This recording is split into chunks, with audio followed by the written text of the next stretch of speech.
ॐ पार्थाय प्रतिबोधितां भगवता नारायणेन स्वयं व्यासेन ग्रथितां पुराणमुनिना मध्ये महाभारतम् अद्वैतामृतवर्षिणीं भगवतीम् अष्टादशाध्यायिनीम् अम्ब त्वामनुसन्दधामि भगवद्गीते भवद्वेषिणीम्।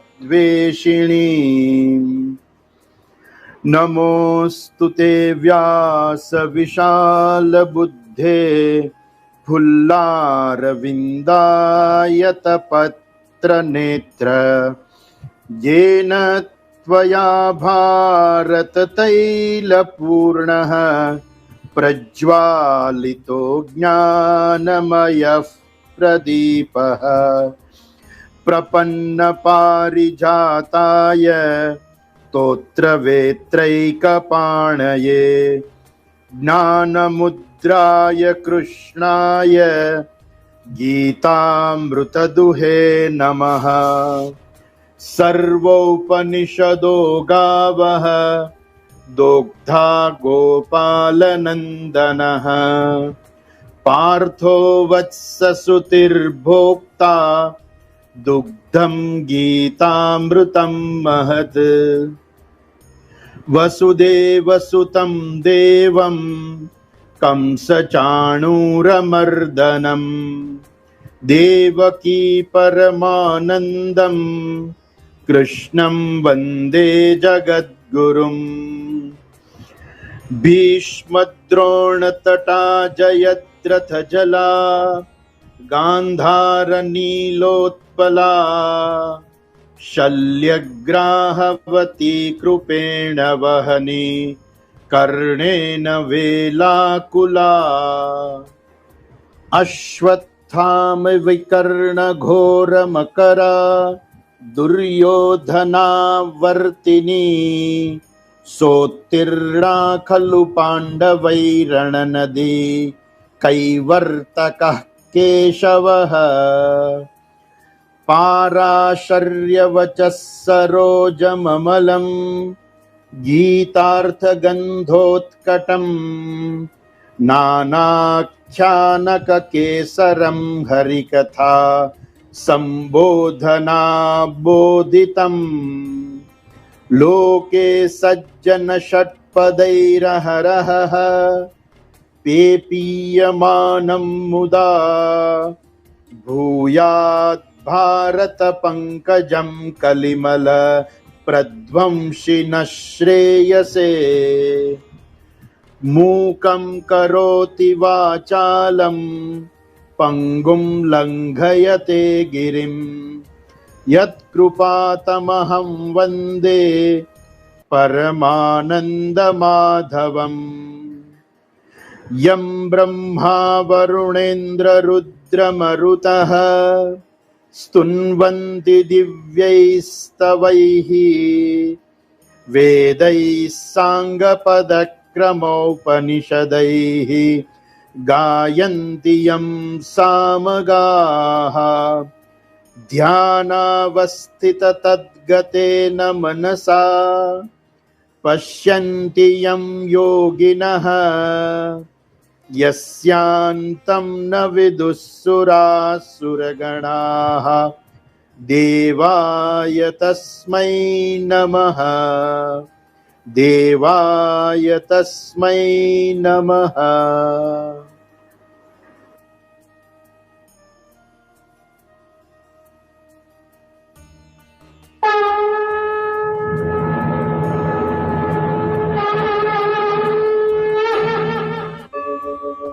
यदा यदा हि धर्मस्य ग्लानिर्भवति भारत अभ्युत्थानम् अधर्मस्य तदात्मानं सृजाम्यहम् परित्राणाय साधूनां विनाशाय च दुष्कृताम् धर्म संस्थापनार्थाय संभवामि युगे युगे।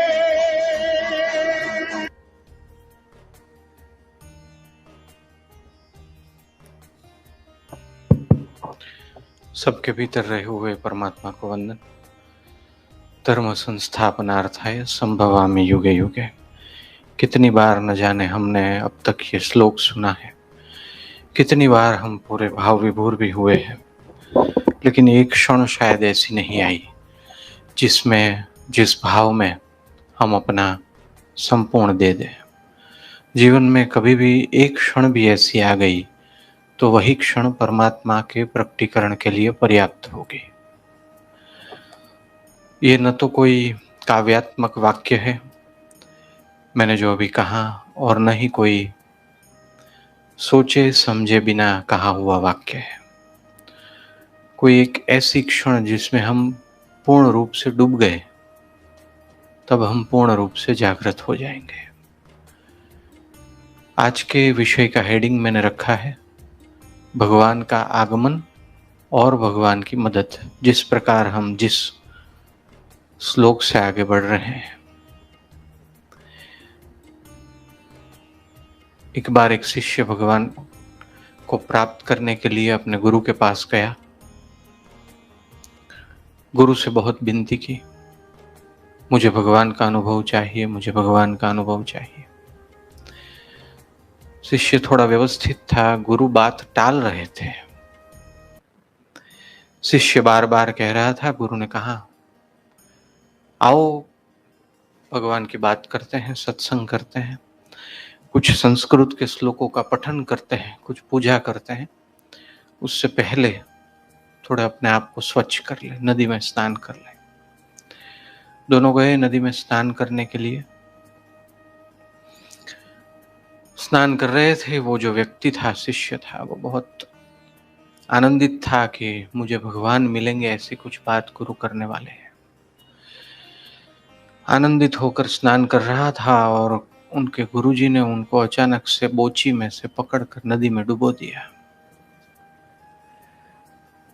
बहुत पीड़ा हुई उसको, श्वास लेने में बहुत तकलीफ हुई। थोड़े समय में उसको लगा कि अब श्वास नहीं ले पाऊंगा, तभी गुरुजी ने उसको ऊपर कर दिया। अपना कोई बिजनेस पार्टनर हमें नुकसान पहुंचाने का प्रयत्न करे तो हमें कितना दुख होता है। हमारे कोई कुटुंब के सगे संबंधी हमें नुकसान पहुंचाने का प्रयत्न करे तो कितना दुख होता है। अब उस व्यक्ति को लगा कि ये मेरे गुरु तो मेरे जीवन का अंत लाने का प्रयत्न कर रहे हैं, तो उसको कितना दुख हुआ होगा। बहुत चिल्लाया, पहले तो अच्छी तरह से श्वास ले लिया, फिर बहुत चिल्लाया, ये आपने क्या किया, आप क्या कर रहे हैं, बुद्धि है या नहीं, अरे आप मनुष्य है या नहीं, हम तो आपको गुरु मानते हैं, हम तो आपको भगवान का स्वरूप मानते हैं, आप तो वैसे हैं, आप तो ऐसे हैं। गुरुजी ने कहा ठीक है, आपको जो भी मुझे कहना है आप मुझे कह दीजिए, लेकिन मेरे एक प्रश्न का मुझे उत्तर दीजिए। उसने कहा बताइए क्या प्रश्न है। आज तक तो हम आपको प्रश्न पूछते थे, आज आप हमें प्रश्न पूछ रहे हैं। मेरा आपसे आज से कोई संबंध नहीं रहेगा, लेकिन आप ये प्रश्न पूछना चाहते हैं, पूछ लीजिए, मैं उसका जवाब देकर आपको निकल जाऊंगा। गुरुजी ने पूछा कि आप मुझे कुछ दिन पहले कह रहे थे कि आपके बिजनेस में आपको 5 करोड़ का घाटा गया है, तो आप जब नदी में डूबे हुए थे आप उस 5 करोड़ के घाटे के बारे में विचार कर रहे थे? उसने कहा नहीं। गुरुजी ने कहा फिर से सोच के बताइए, तनिक भी उसके बारे में विचार कर रहे थे? उसने कहा नहीं।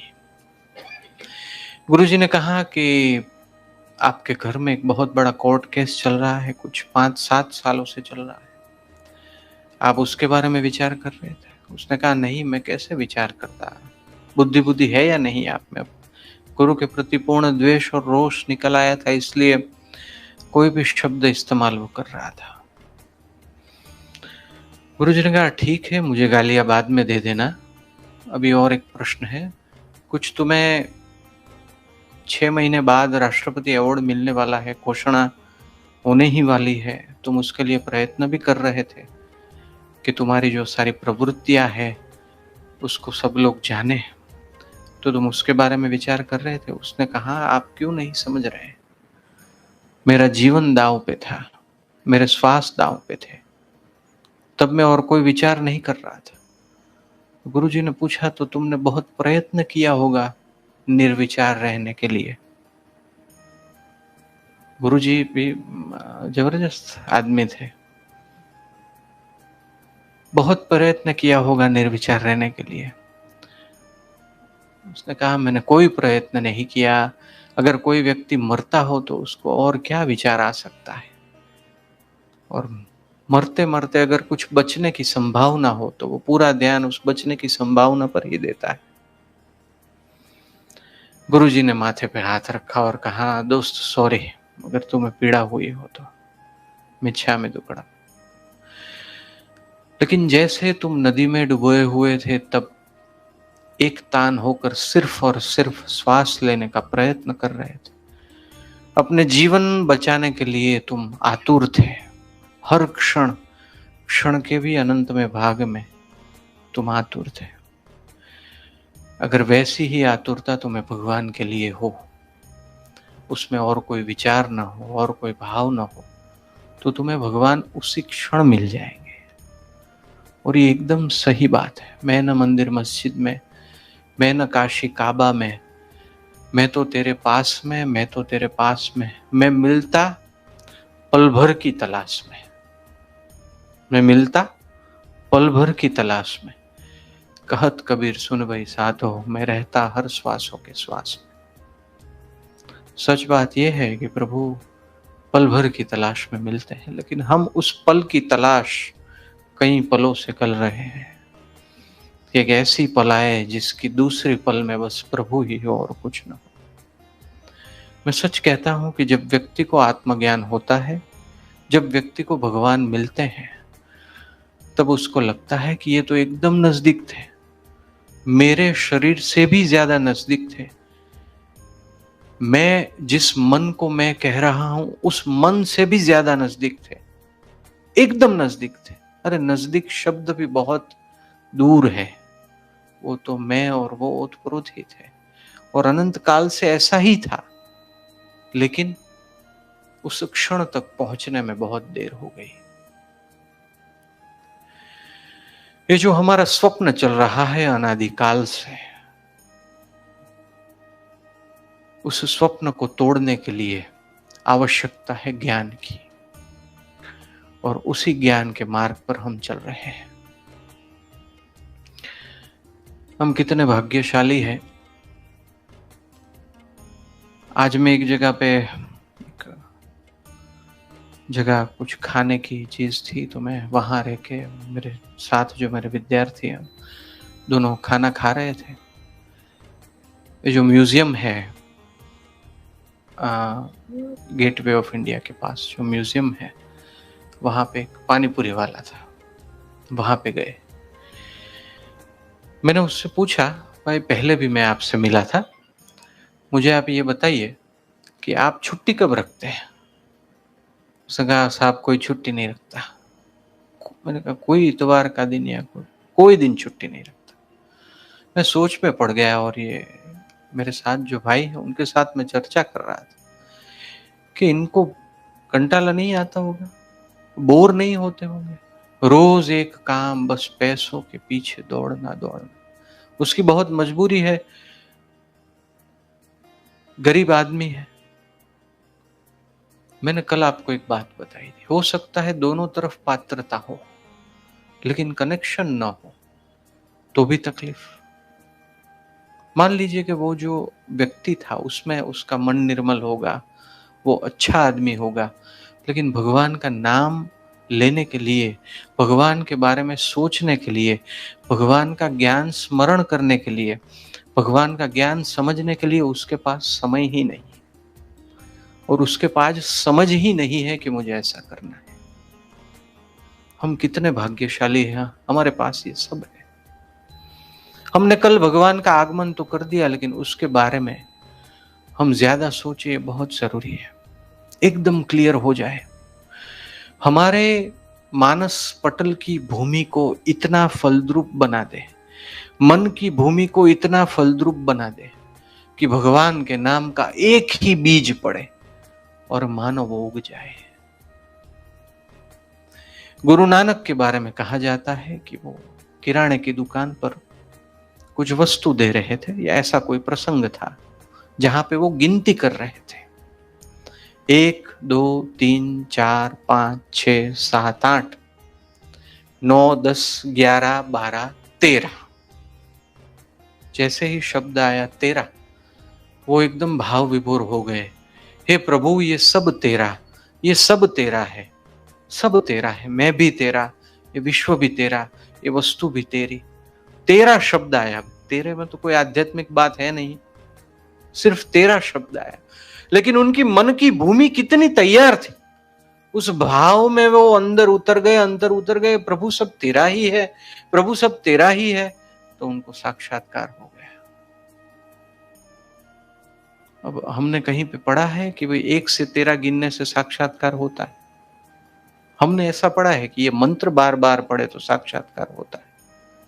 मंत्र तभी मंत्र बनता है, मन उसमें पूर्ण रूप से छा जाए, उसमें पूर्ण रूप से विस्तारित हो जाए। तेरा कोई मंत्र नहीं था। वाल्मीकि जी भूल से मरा मरा बोल रहे थे, मरा मरा कोई मंत्र नहीं था। उनकी मन की भूमि तैयार थी। हम तैयार हैं तो भगवान आएंगे। जैसे हमने पहले बात की कि भगवान तो हमारी ज्यादा प्रतीक्षा करते थे। अर्जुन यहां पूर्ण रूप से तैयार हो गया है, समर्पित हो गया है। समर्पित व्यक्ति के लक्षण देखिए श्लोक नंबर 7 और 8 में।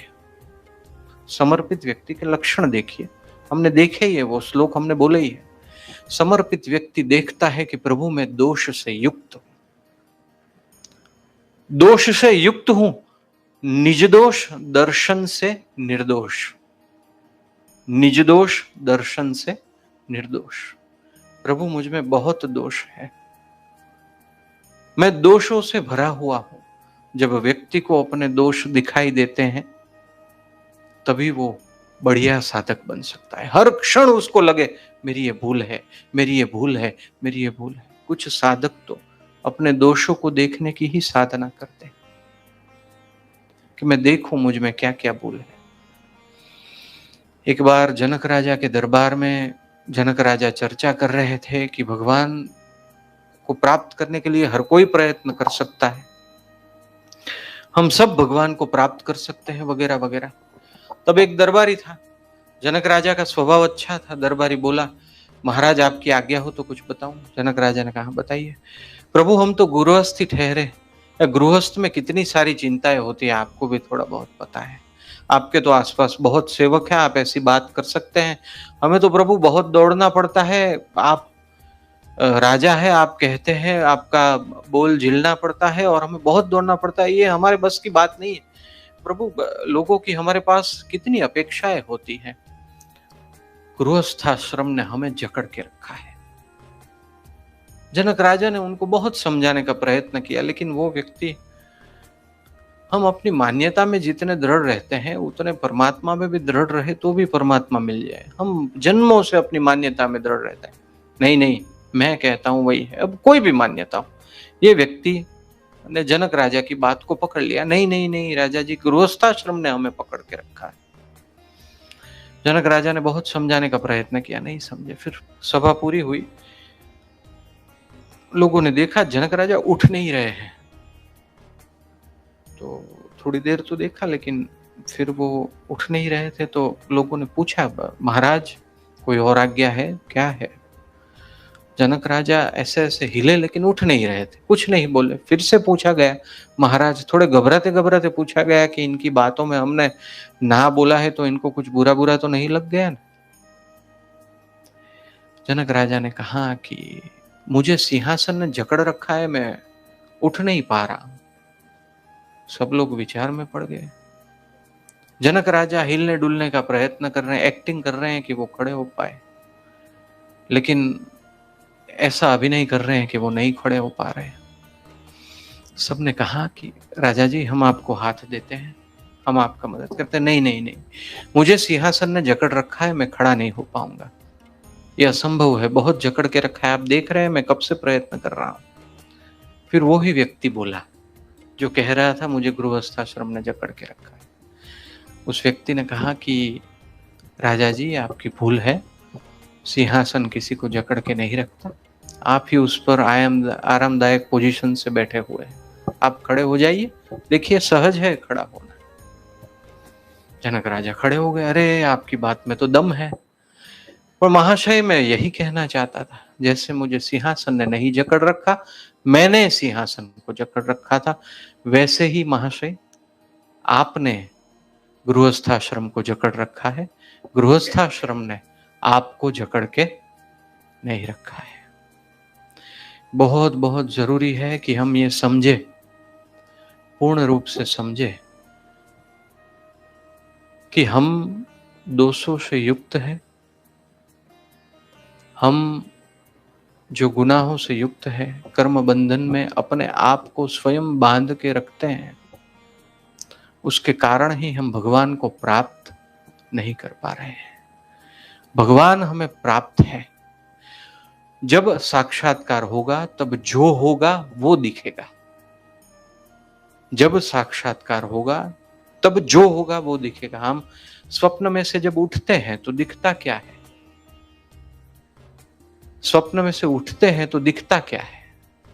कि हम तो पहले से ही यहां थे। वैसे ही जब हम उठेंगे तब दिखेगा कि हम तो पहले से ही प्रभु में निमग्न थे।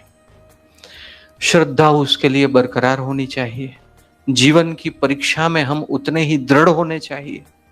एक संत मुझे बहुत पहले मिले थे विद्यार्थी अवस्था में, उन्होंने मुझे एक कहानी बताई थी। उस कहानी का उल्लेख मैंने अपने पुस्तक में भी किया है। वो कहानी कुछ इस प्रकार थी कि एक व्यक्ति भगवान पे बहुत श्रद्धा रखने वाला था, स्टीमर में जा रहा था। अचानक दूर से पवन का बड़ा ही तूफान आया, सब लोग घबरा गए। दरिया के बीचों बीच इतना बड़ा तूफान, नजदीक आएगा हम टकराएंगे, ये जो वाहन है टूट जाएगा, हम सब दरिया में पड़ जाएंगे। सब बहुत चिंता में। ये व्यक्ति स्वस्थ था, नहीं भगवान बचाएंगे, चिंता नहीं है। वो ऐसा सोच रहा था कि भगवान बचाएंगे, और जो वहां पे खंभा था उसको भी वो पकड़ के रखा था। उसके पास जो हाथ पैर थे, उस हाथ पैर का उसने प्रयोग करके खंभा पकड़ के रखा था। वो उस व्यक्ति की तरह नहीं था जिसकी बात हमने कल की, जो कुछ भी प्रयत्न नहीं करता था और सिर्फ भगवान को कहता था भगवान आएंगे और मुझे बचाएंगे। ये ऐसा नहीं था, श्रद्धालु था और भगवान ने ही जो दिया है उसका उपयोग कर रहा था। एकदम नजदीक आ गया तूफान, लोग एकदम हड़बड़ा गए, और लोग भी जो भी जैकेट पहना होता है और नाव लेनी होती है, सब प्रयत्न किया। तूफान टकराया स्टीमर से, स्टीमर टूट गई, सब लोग पानी में गिर गए। सब बचाओ बचाओ एकदम रोने लगे, कराहने लगे। वो व्यक्ति स्वस्थ था, लकड़ी का एक टुकड़ा था, उस पे 2-3 लोग उसको पकड़ के तैर रहे थे। स्वस्थ था, भगवान आएंगे बचाएंगे, लकड़ी का टुकड़ा उसने पकड़ के रखा था। अगर नीचे पैर हिलाने होते हैं तो वो भी वो हिला रहा था, लेकिन वो स्वस्थ था, भगवान आएंगे बचाएंगे। कुछ लोग जो उनके साथ थे, अब मरने को आए थे, दरिया में डूब रहे थे, वो कह रहे थे भाई क्या बोल रहे हो तुम, हम मर रहे हैं, भगवान नहीं आए तुम्हारे, तुम रहने दो ये सब। उसने कहा पकड़ के रखो, भगवान सब अच्छा करेंगे, कुछ होगा। दूर क्षितिज पर से भगवान आए अपने वाहन में बैठ के, दूर क्षितिज पर से। वाहन बड़ा था, सब जो अलग अलग वस्तुओं के सहारे तैर रहे थे, उसमें से लगभग 60-70% लोगों को भगवान ने हाथ पकड़ के अपने वाहन में बिठा लिया। जब भगवान को आते सबने देखा, तब सबको उसकी श्रद्धा पर बहुत ही मान आया। सब डूब रहे थे, मर रहे थे, लेकिन 60-70% लोगों को ही भगवान बचा के ले गए, जो बाकी था उसमें ये भी था। अब भगवान तो चले गए, फिर भी वो स्वस्थ था। भगवान आएंगे और मुझे बचाएंगे।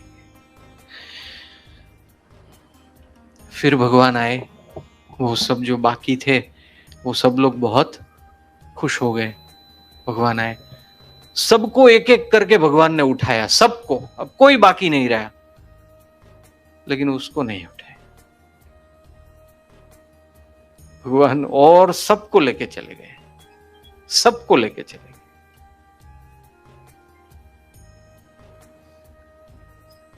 तो अब उसकी हालत कैसी होगी? उसी को श्रद्धा थी कि भगवान आएंगे और बचाएंगे, और भगवान 2 बार आए और उसको ही नहीं बचाया। ये तो श्रद्धा टूट जाती है। अरे प्रभु, परीक्षा लीजिए। हम फिर थोड़े भगवान को भी सलाह देने लगते हैं, गुरु को भी सलाह देने लगते हैं, परीक्षा लीजिए, लेकिन ऐसी भयंकर तो मत लीजिए, थोड़ी हल्की फुल्की लीजिए। हम भी प्रभु वो कुछ लोग तो गजल लिखने लगते हैं। वो कोई एक गजल है, गगनवासी धरा पर बे घड़ी श्वासो लई तो जो। आप यहाँ आइए तो सही प्रभु, आपको पता चले कि हम कैसे दुख में रह रहे हैं। हम ऐसा कहने लगते हैं।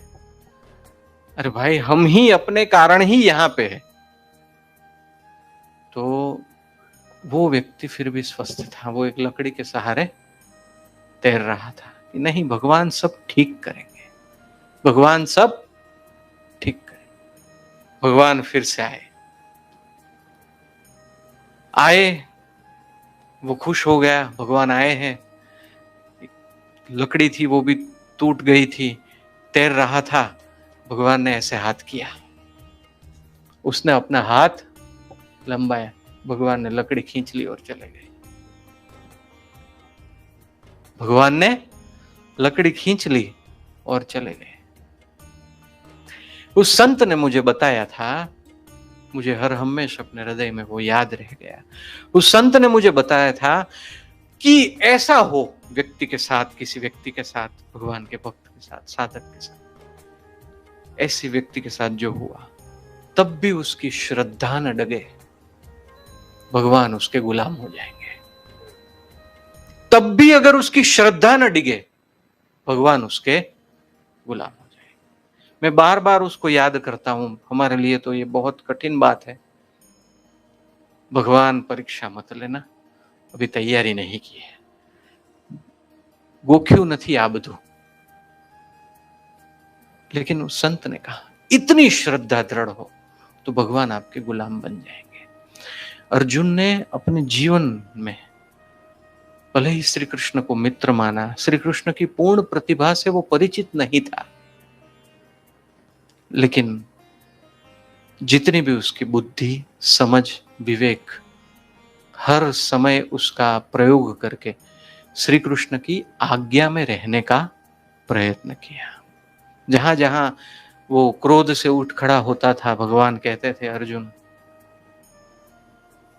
Please wait, Arjun please wait. उसने किया। तो अर्जुन को भगवान गीता सुनाने के लिए तैयार हो जाते हैं। अर्जुन के जीवन में भगवान विश्व रूप दिखाने के लिए तैयार हैं। अब भगवान ने कदम उठा दिया है, तो उसका कारण यह है कि अर्जुन श्रद्धावान था, अर्जुन निष्कपट था, अर्जुन योद्धा था। फिर भी वो भगवान के सामने, या तो श्री कृष्ण अपने परम मित्र के सामने, अपने योद्धा होने का अभिमान बार बार प्रदर्शित नहीं करता था। हम इतने तैयार हैं भगवान के लिए। मैंने पहले भी बताया है कि भगवान को प्राप्त करने के लिए सबसे जरूरी बात है निष्कपटता, निष्कपटता। और हम अगर भगवान की मदद इच्छते हैं, भौतिक कार्य में, सांसारिक जीवन में, या तो आध्यात्मिक कार्य में, तो हम भी ऐसे होने चाहिए। हमने पांडवों के या तो अर्जुन के जीवन में ऐसा कभी नहीं देखा था कि कोई योग्य रूप से उनके पास मदद मांगने आए हो और उन्होंने ना बोला हो। ऐसा था नहीं था। जब दुर्योधन को भी बंदी बनाया गया था एक तीसरे राजा के द्वारा, तब भीम ने कहा अच्छा हुआ, युधिष्ठिर ने कहा नहीं, हमें उनकी मदद करनी चाहिए। पांडव सत्य, न्याय और धर्म के प्रतीक थे। जब वो हर समय जितना उनसे हो सके किसी की मदद के लिए तैयार रहते थे, ऐसे मन के भाव वाले थे। जब वो लाक्षागृह के बाद घूम रहे थे सन्यासियों के वेश में, लाक्षागृह के बाद,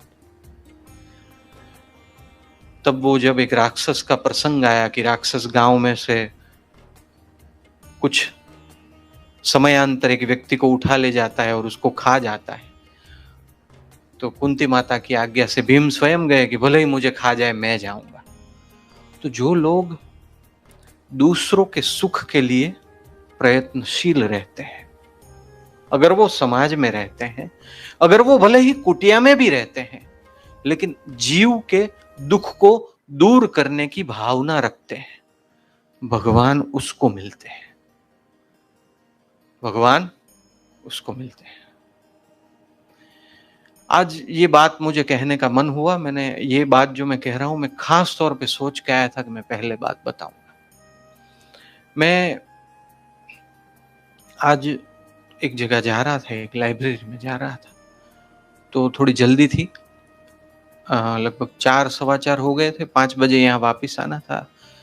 तो मैंने सोचा कि टैक्सी कर लूँ। टैक्सी यहाँ से जो सामने है वहाँ से की।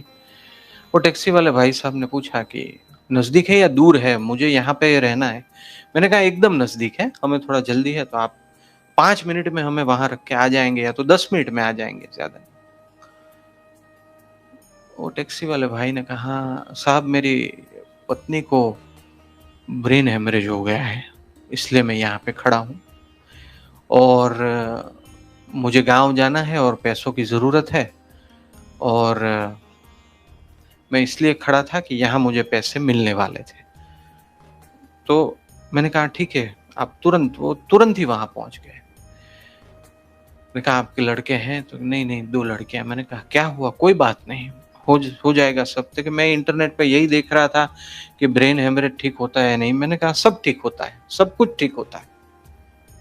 अब हुए थे गाड़ी के 28 रुपए, मैंने उसको ज्यादा थोड़े पैसे दिए, उसके जरूरत के हिसाब से वो नहीं थे, लेकिन जो मैं तब देख सकता था मेरे खींचे। मैंने कहा भाई देखो, जैसे हमने मदद की और भी मदद कर सकते हैं। मैं ये बात इसलिए कह रहा हूँ, मैंने कुछ किया ऐसा नहीं, शायद उसकी और ज्यादा मदद हो सकती थी, लेकिन ये संसार दुखों से भरा है। संसार में बहुत दुखी व्यक्ति है, हमारे आसपास भी बहुत दुखी व्यक्ति है। अगर हम ऐसे व्यक्तियों की मदद कर सकते हैं जो हमारे आसपास हो, और हम उसके लिए प्रयत्नशील हैं, मैं ये मानता हूं तो हम भगवान को प्राप्त करने के लिए लायक व्यक्ति है। अगर हम उसके लिए प्रयत्नशील हैं, ऐसा नहीं है कि हम किसी की जरूरत के मुताबिक उसको पूर्ण रूप से उसी प्रकार मदद कर सके, उसी प्रकार सेवा कर सके। कुछ न कर सके तो एकदम हृदय से प्रार्थना करे, कुछ न कर सके तो उसको योग्य व्यक्ति के पास ले जाए, कुछ न कर सके तो उसको योग्य साधन बताए, उसके कांटेक्ट में रहे, ये भी बड़ी बात है। लेकिन आप देखिए, हम गीता पढ़ते समय ऐसी ऐसी बातों को शायद कम ध्यान पे लेते हैं, या तो नहीं ध्यान पे लेते। हम ज्ञान की बात करते हैं, लेकिन ज्ञान का सूर्योदय, ज्ञान का कमल उसी के मनोभूमि में खिलता है जिसमें ये सारे गुण होते हैं। दया, शांति, समता, क्षमा, सत्य, त्याग, वैराग्य, होय मुमुक्षु घट विषय ते कहिए सौभाग्य। दया, शांति, समता, क्षमा, सत्य, त्याग, वैराग्य। भले ही अर्जुन अभी ये सब कह रहा है, लेकिन वो इन सब गुणों से युक्त था। भले पूर्ण रूप से न होगा या तो उस क्षण में न होगा, लेकिन ये सब गुणों से युक्त था, और सब गुणों से युक्त होकर वो भगवान की शरण इच्छता था। और वो कुछ झूठ भी नहीं बोल रहा था, प्रभु मुझे उपदेश दीजिए, मैं कुछ समझ नहीं पा रहा। कुछ भी उसने भगवान से ऐसी तैसी बात नहीं कही, प्रभु वैसे मैंने निर्णय कर लिया है, लेकिन आप मुझे बताइए तो मैं वो भी ऑप्शन में रखता हूं। प्रभु मेरे पास 3 विकल्प है, आप कुछ बताते हैं तो मैं 3 विकल्प में शायद चौथा विकल्प भी अंदर डाल दूं। नहीं, भगवान मैं आपका शरणागत हूं, भगवान मैं आपका दास हूं, मुझे उपदेश दीजिए। ऐसा कहा इसलिए भगवान ने अपना परमात्मा स्वरूप कहने की शुरुआत की। हमारे महापुरुष कुछ बातें रूपक के तौर पर कहते हैं, कुछ बातें जैसी की तैसी कहते हैं, और कुछ बातें जैसी की तैसी कही हो तो भी वो बहुत सारे रूपकों के साथ मिलती है, मिलती जुलती है। आगे अर्जुन कह रहे हैं जो हमने कल देखा, क्योंकि पृथ्वी में निष्कंटक धन धान्य संपन्न राज्य को या देवताओं के स्वामित्व को पाकर भी मैं ऐसा कोई उपाय नहीं देख रहा हूं जो मेरी इंद्रियों के सुखाने वाले शोक को दूर कर सके, इसलिए मुझे आप ही उपदेश दीजिए कुछ असाधारण। स्वामी विवेकानंद कहते थे कि अगर मुझे 99 नचिकेता जैसे युवक मिल जाए, 99, स्वामी विवेकानंद का ये बहुत प्रसिद्ध वाक्य है, तो मैं पूरा संसार बदल दूं। अब नचिकेता कैसा व्यक्ति था? कठोपनिषद का पात्र है। उसके पिताजी ने क्रोध में, थोड़े अहंकार में उसको मृत्यु के देवता को दान कर दिया है, और वो निर्भीक होकर वहां पे जाता है क्योंकि उसको सत्य को जानना है। मार्ग में अत्यंत बाधाएं आती है, मार्ग में अत्यंत भय आते हैं। देखिए, कभी कभी मैं बताऊं मनोविज्ञान के तौर पर कि व्यक्ति को लोभ से भी ज्यादा अगर कोई चीज गिरा देती है तो वो है काल्पनिक और भ्रमित भय, क्योंकि भय में कल्पनाएं ज्यादा होती है, बहुत कल्पनाएं होती है, और कल्पनाएं हमें ज्यादा डराती है। हर डर काल्पनिक नहीं होता, लेकिन बहुत सारे डर काल्पनिक होते हैं। उसको बहुत डराया भी गया, ऐसी भी सिचुएशन थी, सहज रूप से ऐसी सिचुएशन। उसको प्रलोभन भी दिया गया, अच्छा ये ले लो, अच्छा ये ले लो। अंत में तो उसको ऐसा कहा गया कि तुम ब्रह्म ज्ञान की बात करते हो, रहने दो। उसको कैसा प्रलोभन दिया गया? नचिकेता को बोला गया कि तुम्हें तीनों लोकों का साम्राज्य तुम कहते हो उतने समय तक देते। ऐसा नहीं कहा 200 500, तुम कहो उस समय तक तीनों लोकों का साम्राज्य तुम्हें दे देते हैं, ये ब्रह्म ज्ञान रहने दो। नचिकेता ने ऐसा नहीं किया। एक मिनट जरा सोच के बताता हूं, ऐसा नहीं। वो केबीसी में आता है फोन अ फ्रेंड, भाई क्या करूं, ऐसा नहीं किया। मम्मी को फोन नहीं लगाया, मम्मी आप कह रही थी मैं कुछ नहीं कर सकता, देखो। हमारे पास जब प्रलोभन आते हैं तब हम अलग अलग विचार करने, उसने एक क्षण भी विचार नहीं किया। उसने ये विचार किया कि जिस ब्रह्म ज्ञान के बदले में मुझे तीनों लोकों का साम्राज्य मिल रहा है, और वो भी मैं इच्छा करूं उतने समय तक, वो ब्रह्म ज्ञान कितना अद्भुत होगा कि जिसको छोड़ने के लिए मुझे इतना बड़ा मिल रहा है, अब तो मुझे उसके अलावा और कुछ चाहिए ही नहीं। जब हमें उसके अलावा और कुछ नहीं चाहिए तब हमें मिलेगा। हम सारी दिशाओं में से प्रयत्न करके थक गए होंगे, मेरे चेहरे पर भी रुआटे खड़े हो गए। हम सारी दिशाओं में प्रयत्न करके थक गए होंगे, प्रभु आप कहिए। द्रौपदी जी ने दोनों हाथों से प्रभु को बुलाया, प्रभु अब आप आइए। हम इतनी तीव्रता से प्रभु को पुकारेंगे और आसपास कोई अन्य विचार नहीं होगा, कोई अन्य भावना नहीं होगी, किसी चीज में हम परोए हुए नहीं होंगे। हमारी होशियारी, हमारा अहंकार, हमारा मोह, हमारा लोभ, ये तो बहुत दूर की बात है। कोई सामान्य अन्य सच्चे और अच्छे विचार में भी हम प्रवृत्त नहीं होंगे। तब भगवान कहेंगे चल भाई, मेरे आने का समय हो गया है। क्योंकि सही बात यह है, ये अर्जुन कह रहे हैं कि ये धन धान्य राज्य देवताओं के स्वामित्व को प्राप्त कर भी मेरा ये शोक दूर नहीं होगा। अर्जुन अच्छा सोचने लगा है, उसको ये भी विचार आ रहा है इस लोक में कि ये सब प्राप्त होगा तो भी सभी प्रश्नों, जीवन के सभी प्रश्नों का तो अंत होगा नहीं। ये सब मुझे प्राप्त हो जाएगा तो अभी ये प्रश्न है, शायद और भी प्रश्न तो ये जीवन का नाम जीवन रखे या प्रश्न रखे, ये ही प्रश्न है। कुछ मुझे लगता है कि मनुष्य जैसे जैसे भौतिकवाद में आगे बढ़ेगा, एनसाइक्लोपीडिया में संशोधन होगा। जीवन का पर्याय तो प्रश्न ही है, जीवन का पर्याय तो संघर्ष और संग्राम ही है। अर्जुन मुझे और कुछ नहीं चाहिए। ऐसा कहते हैं कि सिकंदर जब विश्व विजय करने निकला तब उसके गुरु एरिस्टोटल को पूछा था कि मैं आपके लिए क्या लेकर आऊं गुरुजी। ऐसा कहा जाता है कि एरिस्टोटल ने कहा कि ये भारत करके कोई देश है, वहां पे बहुत ज्ञानी जन रहते हैं, हो सके तो वहां से कुछ ज्ञानी या तो ज्ञान लेके आना।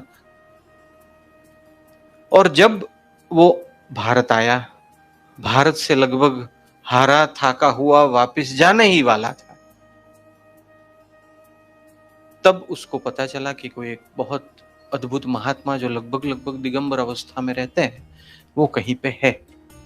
कहीं पे पढ़ा था, 10 से शायद उस महात्मा का नाम है। तो बहुत ज्ञानी है, बहुत जानकार है, भूत भविष्य सब बताते हैं वगैरह वगैरह। तो अपने सेनापति को भेजा कि ये जंगल में ही रहते हैं, कुछ नहीं, कुछ खाते पीते नहीं है, या तो ऐसा कुछ है, जाओ तुम उसको ले आओ, कहो दुनिया का सम्राट बुला रहा है। क्या कहा? कहो दुनिया का सम्राट बुला रहा है। वो सेनापति तो गया और कहा चलिए। महात्मा ने ऊपर देखा, ये कौन मूर्ख आया है, मुझे चलने के लिए कह रहा है। चलिए। महात्मा ने कहा कहाँ जाना है भाई? दुनिया के सम्राट आपको बुला रहे हैं, आप बहुत भाग्यशाली व्यक्ति है, ऐसे जंगल में पत्तों के बीच पड़े हैं, आइए दुनिया के सम्राट आपको क्या क्या देंगे। उसने कहा कौन सा सम्राट? मैं जो दुनिया के सम्राट को जानता हूं उसने तो मुझे ऐसा कहा नहीं, तुम्हें डायरेक्ट मैसेज भेजा क्या? देखिए आपने सम्राट सिकंदर का नाम नहीं सुना। सिकंदर का मूल नाम अलेक्जेंडर, और उसको यूरोप के इतिहास में अलेक्जेंडर द ग्रेट कहा जाता था। कहा जाता है कि वो ईरान के क्षेत्र से आकर आया, तब उसका नाम सिकंदर हुआ, और हम ज्यादा उनको इस तरह से जानते हैं। एरिस्टोटल को कहीं कहीं पे हमारे प्राचीन ग्रंथों में ऋषि अरस्तु के नाम से जाना जाता है। एरिस्टोटल उनका जाना पहचाना नाम है और हम उसी नाम से उनको बुलाएंगे। उसने कहा भाई साहब, और कोई सम्राट नहीं है, जो सम्राटों का सम्राट है वो मेरे अंदर उगा हुआ है, मुझे किसी की जरूरत नहीं है, मैं इतना आनंद में हूं, मैं इतना आनंद में हूं, ये तुम्हारी सारी चीजें मेरे लिए कुछ काम की नहीं है। उसने भय बताया, प्रलोभन बताया, लेकिन वो नहीं आया। सेनापति वापस आ गया। सिकंदर को बड़ा क्रोध आया। जिसका मैं बड़ा होता है उसको लगता है कि ये जो भी अन्य मैं है वो मेरे मैं के नीचे ही रहने चाहिए।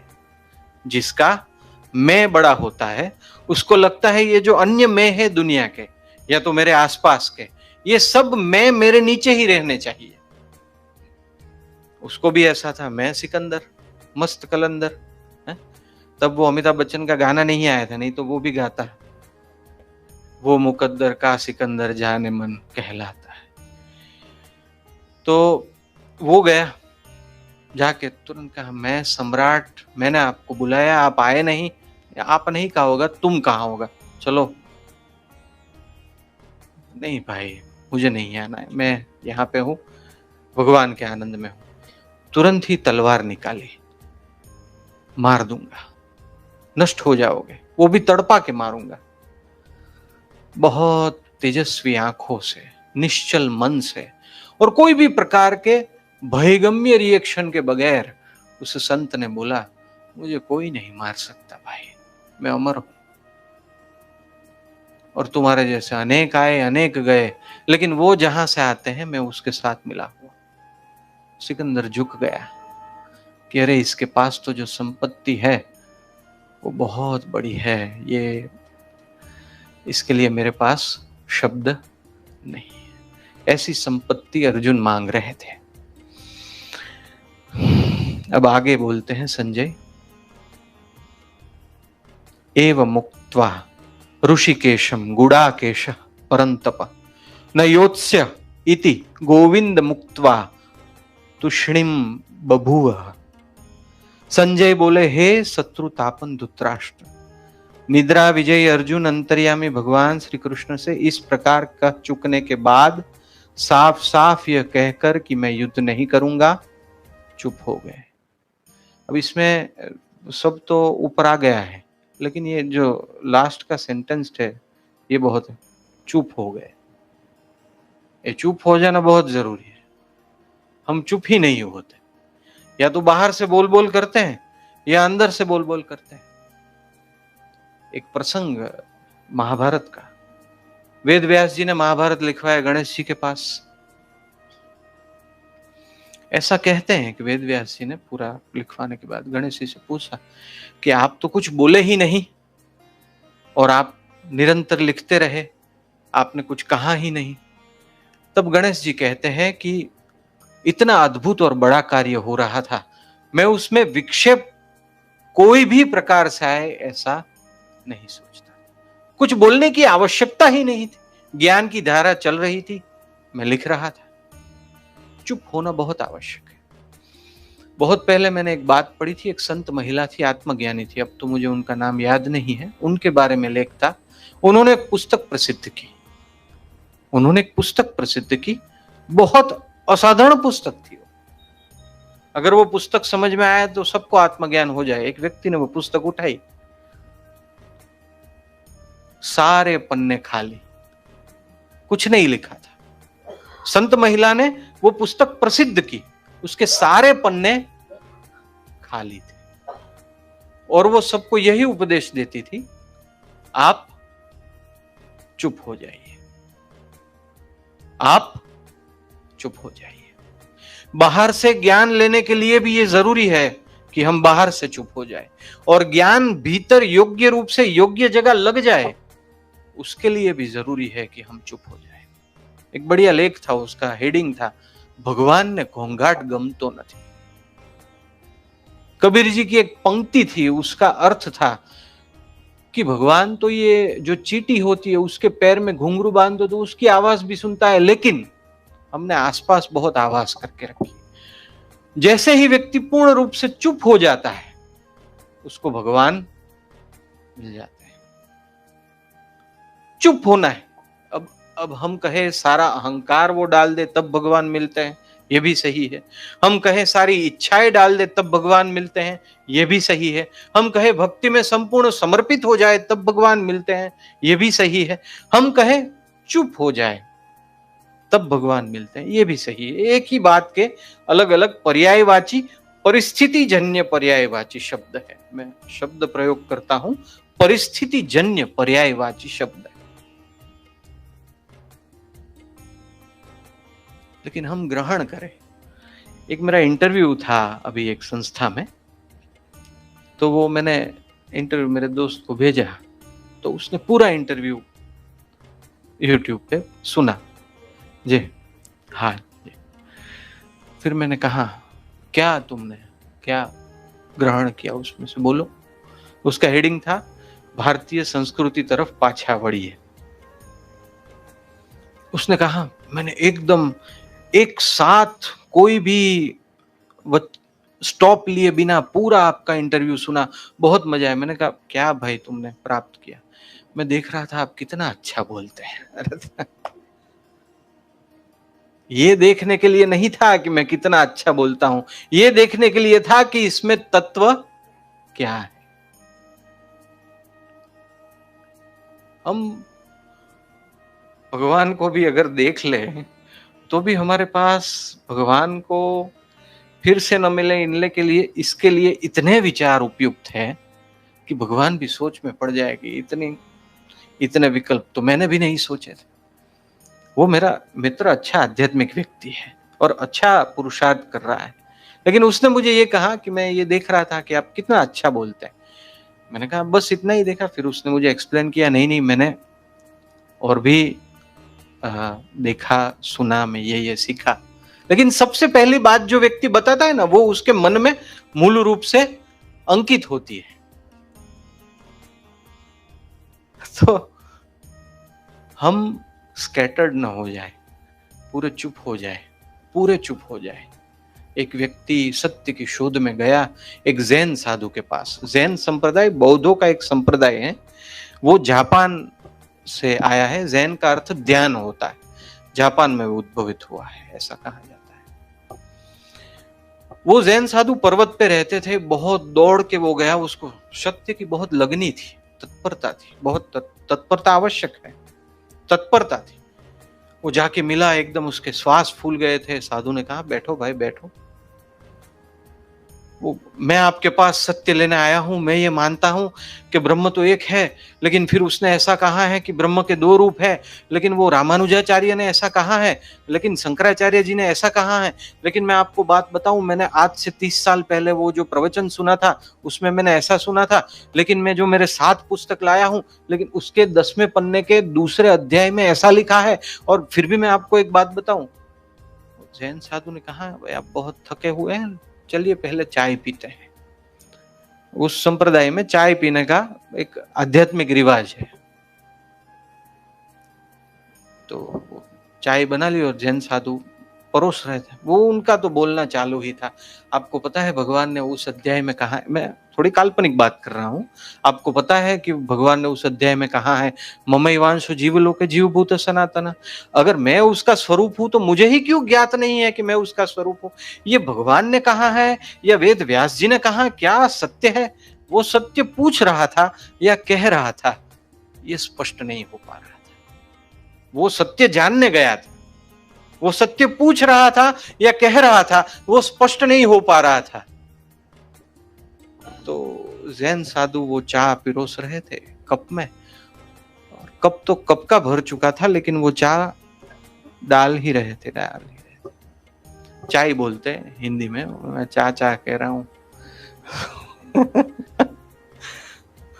तो फिर उसने कहा, अरे महात्मा जी ये चाय तो बाहर गिर रही है, कप कप का भर चुका है।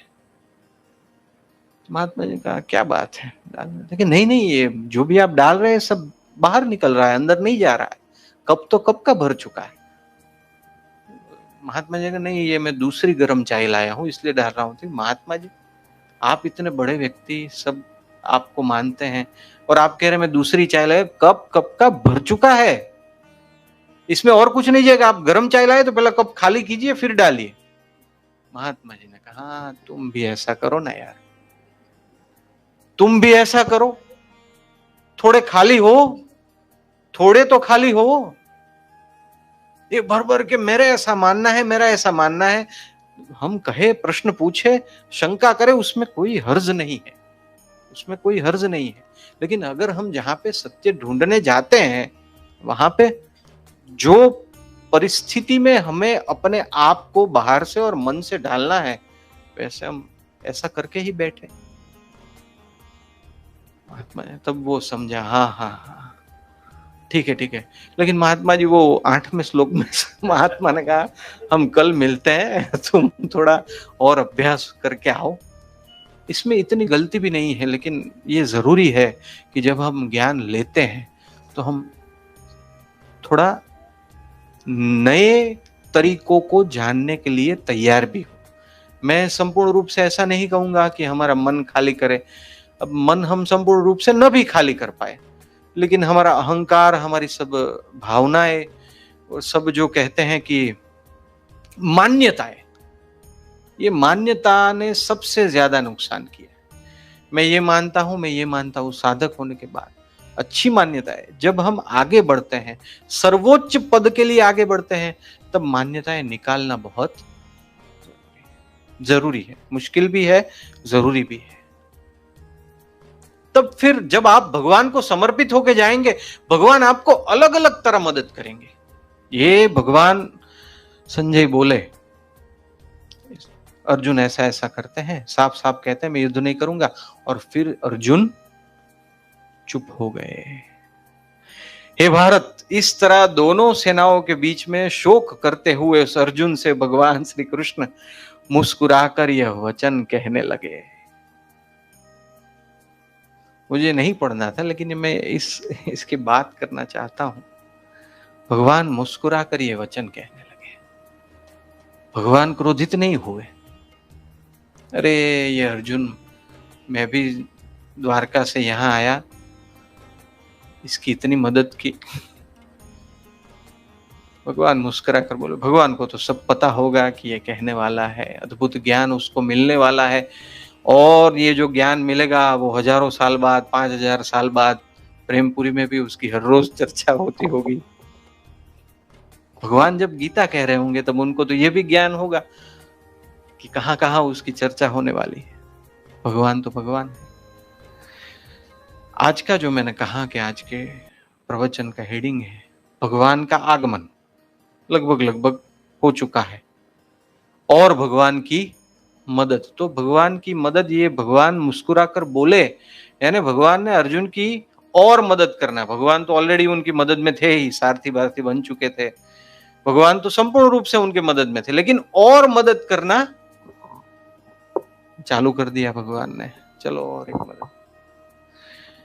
स्वामी विवेकानंद घूम रहे थे परिवाजरक के तौर पे भारत में, इतने प्रसिद्ध नहीं थे, अब तक उन्होंने वो विश्व प्रसिद्ध व्याख्यान नहीं दिया था। 3-4 दिन से भूखे थे, बहुत भूखे थे स्वामी विवेकानंद, लेकिन प्रभु को समर्पित थे, मिलेगा ठीक है चले। एक ट्रेन के डिब्बे में जा रहे थे, वहां पे एक व्यापारी था। पुस्तक में आता है एक व्यापारी स्वामी विवेकानंद के सामने देख के हंसी उड़ा रहा था। इतने हट्टे कट्टे हैं ये लोग, भिक्षा मांग के खाते हैं, कामकाज करते नहीं है, मेरे पास तो देखो मालपुआ है।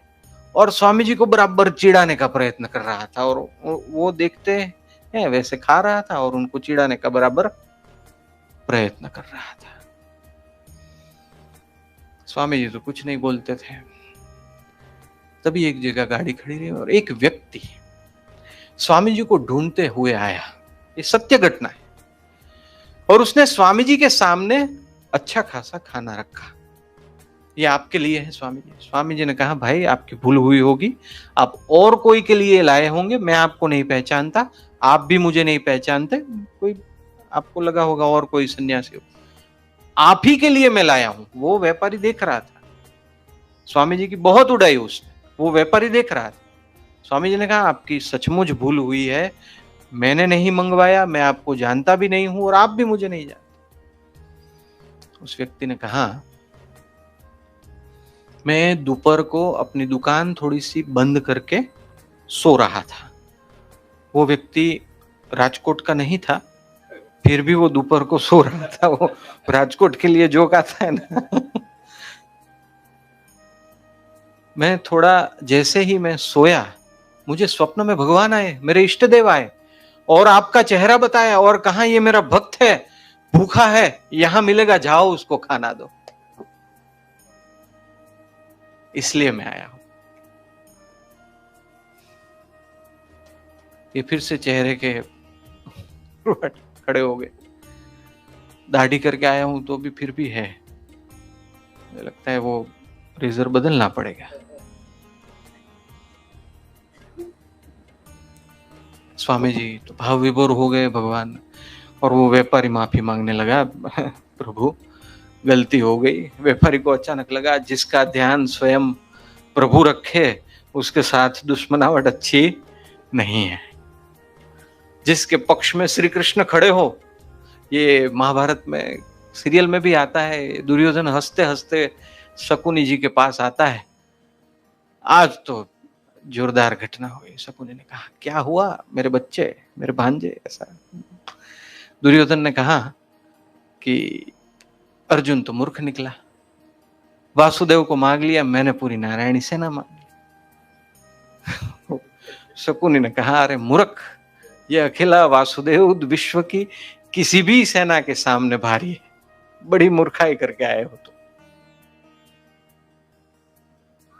तो जो वो व्यापारी तो माफी मांगने लगा, अरे भगवान ध्यान रखते हैं कहीं मेरा धंधा न चौपट हो जाए।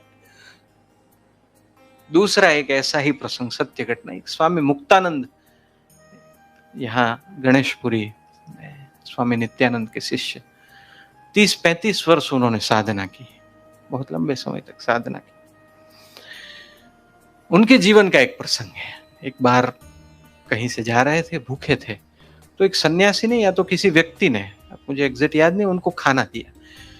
तो जो सन्यासी ने, जिस व्यक्ति ने उनको खाना दिया, वो 10 या तो 20 रुपए का खाना उसने लिया था, एक ही प्लेट ली थी, और एक ही प्लेट में थोड़ी पूरी और थोड़ा साग उनको दिए, बाकी अपने लिए रखे सन्यासी। वो मुक्तानंद बाबा ने खा लिया और मन में सोच, भगवान आप भी बड़े कंजूस है, पेट भरा उतना तो नहीं मिला, आधा ही मिला। वो सन्यासी ने कहा आप थोड़ी देर सो जाइए। लेकिन वो ऐसा सोचते सोचते सो गए। ये भगवान अधूरा काम। भगवान को जब वो उठे तब जिस व्यक्ति ने उनको खाना दिया था वो वही थे, और आधा जो खाना बाकी था उन्होंने उसको दे दिया। ये लो, मैंने तुम्हें आधा खाना इसलिए दिया था कि बहुत दिनों से तुमने खाया हुआ नहीं था, एक साथ सारा झापट जाते तो और अस्वस्थता होती। ये लो, पूरा ले लो, और तुम्हें आराम करने के लिए मैंने इसलिए बोला कि तुम ये सब अस्वस्थता में न पड़ो। मुक्तानंद जी ने सोचा भगवान कंजूस से आधा ही मिला, और भगवान तो किस प्रकार उस परमेश्वर की मदद मिलती है। लेकिन हमें उस स्वामी विवेकानंद और स्वामी मुक्तानंद जैसे महापुरुषों की बात करते हैं तो हमारे जीवन में ऐसा प्रसंग आए और हमें ऐसी भगवान की मदद न मिले तो हम ये ना सोचे प्रभु वो तो, लेकिन हम उनके जैसी पात्रता न रखते हो। और ऐसा नहीं है कि हर समय वो भूखे थे और भगवान आए थे। भगवान कभी कभी बहुत जबरदस्त परीक्षा भी ले लेते हैं, और ऐसी परीक्षा लेते हैं कि व्यक्ति पूरा टूट जाए। वो परीक्षा उनके कर्मजन्य जो पाप पुण्य है उनके परिणाम स्वरूप ही निकलती है। हम उसको एक दृष्टिकोण से भगवान की परीक्षा कहते हैं, लेकिन दुख आती है, पीड़ा आती है, वो देखते हैं ये व्यक्ति मुझ में कितना रमा हुआ है। वो लकड़ी भी छीन लेते हैं, फिर भी देखते हैं इसके मुंह पे कुछ बदला नहीं बदला, तो चलो मैं आ जाता हूं, रुको मेरा दर्शन तो कर लो। तो भगवान का आगमन और भगवान की मदद, इसके बारे में हमने आज बात की। बात करने के लिए मेरे पास और बहुत बात है, मैं ये खोल के रखता हूं, लेकिन जो 2 दिन पहले प्रकाश भाई से बात हुई, ये देखने की जरूरत ही नहीं पड़ती, क्योंकि आपके पुण्य है। तो भगवान को आप सबको बताना है तो मेरे जैसे सामान्य व्यक्ति के मुख से ये सब कहलवा रहे हैं। हमारी तो प्रभु से यही प्रार्थना है, हम शुद्ध हो, निष्कपट हो, प्रभु को प्राप्त करने की हमारे मन में तत्परता हो, जिज्ञासा हो और तत्पर। जितना व्यक्ति जितना तत्पर होता है, ये एक बहुत जाहिर रहस्य है। रहस्य भी कैसा जाहिर, जितनी ज्यादा तत्परता उतने प्रभु नजदीक आएंगे। वो तो एक बहुत प्रसिद्ध फिल्म में भी एक डायलॉग आता है, शाहरुख खान की ओम शांति ओम फिल्म है, बहुत प्रसिद्ध हुई थी उस समय। अगर किसी चीज को बहुत शिद्दत से चाहो तो पूरी कायनात उसको पूरा करने के लिए। अब ये तो बात हमने सुनी है, तो ये तो बड़ी बड़ी शास्त्रों की ही बात है, बड़ी शास्त्रों की बात है कि अगर हम हृदय से जंख ना करें। ऐसा क्यों कहा है कि आप जैसा विचार करेंगे वैसी दुनिया बन जाएगी? ऐसा ही है, आप जो सोचेंगे कि मुझे ये चाहिए, उस तरफ आपके पुण्य के परमाणु गति करेंगे। जितने आपके पुण्य होंगे उस हिसाब से आपको वो मिलेगा। एकदम क्लियर कट हिसाब है। हमारे मन का एक पाप थोड़ा ये भी है, पाप कहे या तो अनजाने में किया हुआ पाप, कि हमने बहुत सरल धर्म को बहुत कठिन बना दिया है। ऐसा क्यों कहा जाता है कि विद्वान को भगवान मिले न मिले, ऐसा हो, लेकिन एक भले भोले व्यक्ति को भगवान मिलने की संभावना सबसे ज्यादा है। भोला भोला कहाँ है? मूर्ख नहीं कहा, भोला भोला व्यक्ति। हाँ, कुछ कुछ बातों में मूर्ख भी हो जाता है, लेकिन जो सरलता से शरणागत हो जाता है। और एक बहुत बड़ी बात, अगर कोई भला भोला व्यक्ति कुछ गलत जगह भी झुक गया जहां पे भगवान नहीं है, या तो मान लिया किसी गुरु को भगवान का स्वरूप, लेकिन वो भगवान के स्वरूप नहीं है। जैसे धन्ना जाट बहुत पीछे पड़ गया था वो कथाकार के, तो कथाकार ने रास्ते में से एक पत्थर उठा के दे दिया, इसमें भगवान है। तो अगर पूर्ण रूप से जहां भी झुका जाएगा भगवान वहीं से प्रकट हो जाएंगे। वो भगवान ने प्रहलाद को कह के नहीं रखा था कि खंबे में भी मैं आ जाऊंगा। प्रहलाद को पता था भगवान तो सर्वत्र है, कहीं से भी आएंगे, कहीं से भी प्रकट होंगे और मेरा कल्याण होगा, मेरी मुक्ति होगी। बहुत सारी बातें करनी है, आगे करेंगे। भगवान को केंद्र में रख के, भगवान को प्राप्त करने के विचार को केंद्र में रख के हमने ये 4 दिन बात की है। हमने जो भी बात की है भगवान को प्राप्त करने के विचार को केंद्र में रखते हुए बात की है। और मैं एक छोटा सा चमत्कार भगवान का बताऊं प्रकाश भाई, हर बार मेरे साथ जब मैं प्रेमपुरी में आता हूं तब होता है, हर बार। आप मुझे क्या, जैसे मैंने आपको पूछा थोड़े समय पहले कि कौन सा श्लोक, तो आपने कहा कि पहला अध्याय का आखिर होगा, थोड़े समय पहले बात हुई। मैंने देखा पहले अध्याय के आखिर में क्या है, अच्छा मैंने कहा ऐसा ऐसा है। फिर आपने मुझे बताया कि दूसरे अध्याय का है, तो फिर मैंने दूसरे अध्याय का ये श्लोक, अरे मैं आनंदित हो गया, फिर ये तो बहुत बढ़िया है। तीनों बार ऐसा हुआ, तीनों बार ऐसा हुआ कि प्रकाश भाई कहते हैं शायद ये आएगा, और मुझे जब मैं आता हूं तब ऐसा श्लोक आता है जो मुझे एकदम प्रिय होता है और वही आ जाता है। ये मैं सच बता रहा हूं, तीनों बार। ये दर्शन भाई मेरे साथ है, उनको पता है, मैंने उसको बताया था। तो ये भगवान की बड़ी कृपा है, और भगवान की ऐसी ही कृपा हम पर बने रहे। हम सब भूल से भरे हुए व्यक्ति हैं, हम सब पाप से भरे हुए व्यक्ति हैं। जगत के साथ हम अपने आप को बिठा के रखें तो शायद हम थोड़े अच्छे व्यक्ति होंगे, लेकिन उच्च साधु सन्यासियों का जीवन अगर हम अपने जीवन के साथ बिठाए तो हम तो अभी बहुत छोटे हैं, बहुत कुछ करना बाकी है। और जो भी बाकी है, सबसे बड़ी बात यह है कि जो भी बाकी है वो इतने समय में पूरा करना है। सबसे बड़ी बात यह है, जो भी बाकी है वो इतने समय में पूरा करना है। भगवान की कृपा से ये होगा। हम यहाँ बैठे वो भी उसकी कृपा, हमको ये समझ में आया वो भी उसकी कृपा, हम बोल सके, हम सुन सके वो भी उसकी कृपा, हम उसकी कृपा का विचार कर सकते हैं, उसकी कृपा को थोड़ा समझ सकते हैं, वो भी उसकी कृपा। प्रभु सबका कल्याण करे, सबके भीतर रहे हुए प्रभु को वंदन।